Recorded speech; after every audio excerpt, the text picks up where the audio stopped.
السلام عليكم ورحمة الله وبركاته. أهلا بكم متابعينا الأوفياء.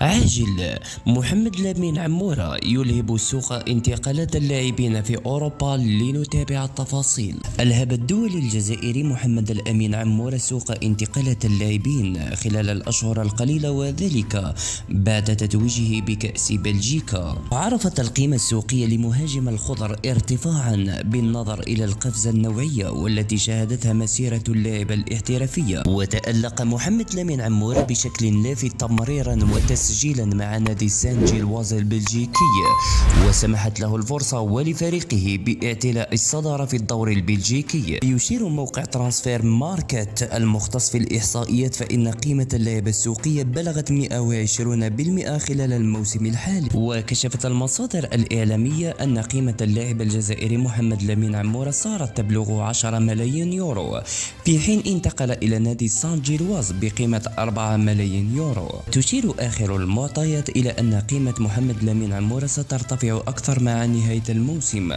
وذلك بعد تتويجه بكأس بلجيكا اليوم.